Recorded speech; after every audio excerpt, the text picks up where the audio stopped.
Hello ভাই brother, welcome back to our new video. হ্যাঁ ভাই, এই কথাটাই আমি খুব মিস করতেছি আজ। আমাকে হয়তো কেউ চিনবেন না, কারণ আমি অত বড় ইউটিউব চ্যানেলের মালিকও ছিলাম না এক সময়। আমার 100 সাবস্ক্রাইবও ছিল না, কিন্তু ছিল 75 জন সাবস্ক্রাইব, যা আমাকে অনুপ্রেরণা দিয়েছে এই ভিডিও বানাতে। ভাগ্যক্রমে যা এগেছিলাম সেটুকু আমার হারিয়ে গেছে। আজ নতুন করে আবার শুরু করতে চাচ্ছি, কিন্তু আমার যে ফ্রি ফায়ার আইডি সেটাও আমার সাথে নেই, ফোনটাও নেই, সব কিছুই নেই। নতুন করে আবার শুরু করতে চাচ্ছি। সব কিছু শেষে দেখলাম যে আমাদের পাশে কেউ থাকে না, নিজেকেই সেই জায়গাটা খুঁজে নিতে হয়। তাই জন্য আবার আমি আসলাম আপনাদের মাঝে। হয়তো আমার ভিডিও নাও ভালো লাগতে পারে, হয়তো বলতে পারেন ইমোশনাল কথা বলে বলে আমি সাবস্ক্রাইব চাচ্ছি, কিন্তু আসলেই কিন্তু না। আমি ফ্রি ফায়ার গেমটা খেলা শুরু করি 2020-এর লাস্টের দিকে। আমাদের বন্ধুরা তখন কেবল 2-1 জন খেলা শুরু করে। তখন নামালাম ফ্রি ফায়ার। তখন আমার ফোন ছিল রেডমি 8 ফোন, যেটা 2 GB র্যামের ছিল তখনকার সময়। তখন ফ্রি ফায়ার গেমটা আমি ভালোই খেলতাম, মানে খেলা যেত, কিন্তু আমি অত ভালো খেলা পারতাম না। কিন্তু আমার একটা ভাই ছিল, চাচাতো ভাই, সে খুব ভালো খেলতো তখনকার সময়, এবং তার সাথে সাথে আমি শুধু থাকতাম, সব কিছু দিতাম তাকে। খুব মজা লাগতো, বুঝছেন। যখন ফ্রি ফায়ার বাংলাদেশে ব্যান্ড হলো, ভিপিএন দিয়ে খেলা, সেই কারেন্ট চলে গেলে সবাই মিলে একসাথে বসে সবসময় খেলা।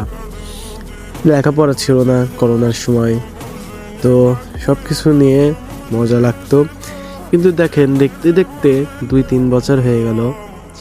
আমি এর মধ্যে অনেক সময় আমার ফোনও ছিল না, বাসা থেকে ফোনটা নিয়ে নিত, এবং আরও অনেক কিছু।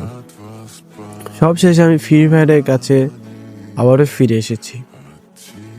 তো তারপরে নতুন ফোন কিনলাম, আইডি খুললাম, টপ আপ করা শুরু করলাম।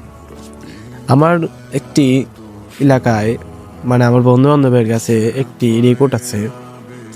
আমি মাত্র 10 দিনে প্রায় 30,000 টাকা টপ আপ করেছিলাম।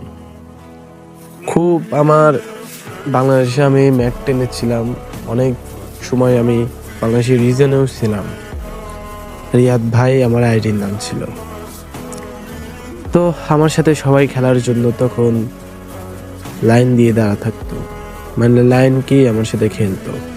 মাস্টারে ছিলাম, গ্র্যান্ড মাস্টারে ছিলাম, এবং কি আমি এ পর্যন্ত ভিভেস আলা প্লেয়ারের কাছেও ছিলাম। ফ্রেন্ড লিস্ট আমার কাছে ছিল। সবশেষে দেখলাম একা হারিয়ে গেলে কেউ খোঁজ নিতে দেয় না, নিজেকে আবার ফিরে আসতে হয়। তো হারিয়ে গিয়েছি ভিড়ের মাঝে, কিন্তু কেউ আমাকে খোঁজ নেয় নাই। আমার আরো অনেক কথা আছে, কিন্তু এক ভিডিওতে সেটা বলা হলো না। তো আবারও ফিরে এসেছি আপনাদের মাঝে। জানি না ভালোবাসা দিবেন কি দিবেন না, আমি কথাও বলতে পারি না গুছিয়ে, এবং কি আমার ভিডিও কোয়ালিটিও ভালো না। যে ফোন দিয়ে এখন ভিডিও বানাচ্ছি সেটা শুধু এমনি ইউজ করার জন্য। আমার ও ফোনটা ভালো ছিল, ও ফোনটা এখন নাই। তো আমার 75 সাবস্ক্রাইবের মানুষেরা আমাকে ভুলে গেছে।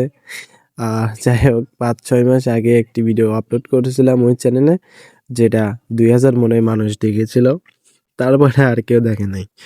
তো আজকে এইটুকুই পর্যন্ত বলতে চাই।